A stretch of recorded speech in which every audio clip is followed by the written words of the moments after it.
Hi, everybody. I'm here to read you another chapter from Stuart Little. So I hope you've got a snack or maybe your lunch and you're going to get comfortable someplace and listen to chapter 5. So now remember, at the end of chapter 4, Stuart was stuck up in the window shade and Snowbell tried to make it look like Stuart had gone into the rat hole, the mouse hole. Chapter 5, Rescued. George was in favor of ripping up the pantry floor. He ran and got his hammer, his screwdriver, and an ice pick.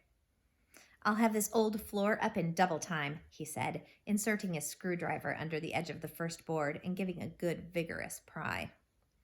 "We will not rip up the floor until we have had a good search," announced Mr. Little. "That's final, George. You have to put that hammer away where you got it." "Oh, all right," said George. "I see that nobody in this house cares anything about Stuart but me." Mrs. Little began to cry. "My poor dear son," she said. "I know he'll get wedged somewhere." "Just because you can't travel comfortably in a mouse hole doesn't mean that it isn't a perfectly suitable place for Stuart," said Mr. Little. "Just don't get yourself all worked up." "Maybe we ought to lower some food to him," suggested George.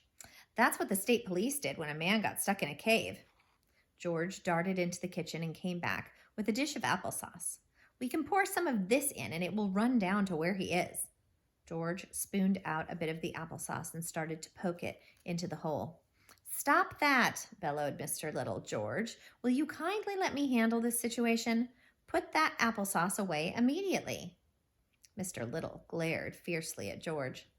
"I was just trying to help my own brother," said George, shaking his head as he carried the sauce back into the kitchen.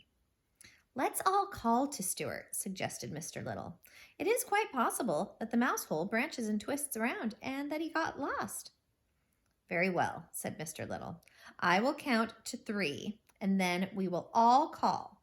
And then we will all keep perfectly quiet for 3 seconds, listening for the answer." He took out his watch. Mr. and Mrs. Little and George got down on their hands and knees and put their mouths as close as possible to the mouse hole.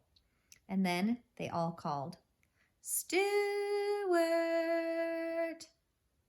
And they all kept perfectly still for 3 seconds.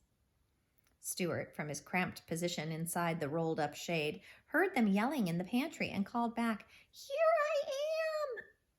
But he had such a weak voice and was so far inside the shade that the other members of the family did not hear his answering cry. "Again," said Mr. Little. 1, 2, 3. "Stuart!" It was no use.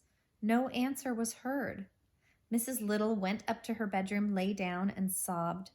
Mr. Little went to the telephone and called up the Bureau of Missing Persons. But when the man asked for a description of Stuart and was told he was only 2 inches high, he hung up in disgust. George, meantime, went down to the cellar to hunt around and see if he could find the other entrance to the mouse hole.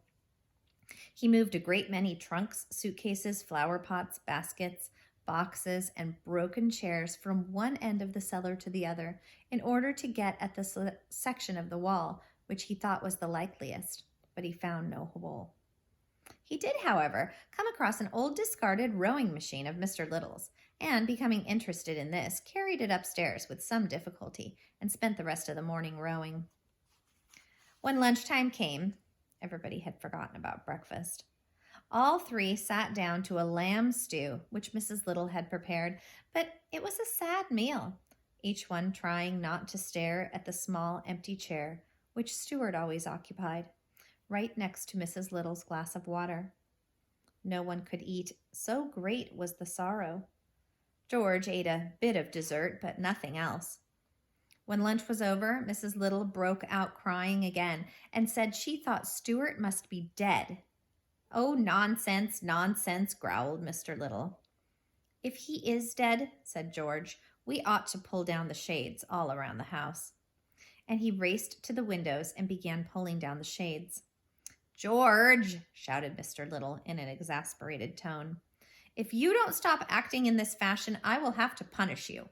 We are having enough trouble today without having to cope with your foolishness."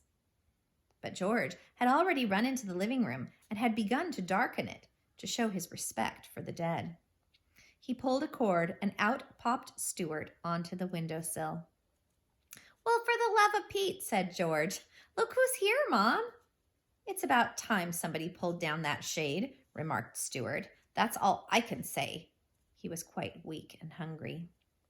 Mrs. Little was so overjoyed to see him that she kept right on crying. Of course, everybody wanted to know how it had happened. It was simply an accident that might happen to anybody, said Stuart. As for my hat and cane being found at the entrance of the mouse hole, you can draw your own conclusions. And that's the end of chapter 5. Bye.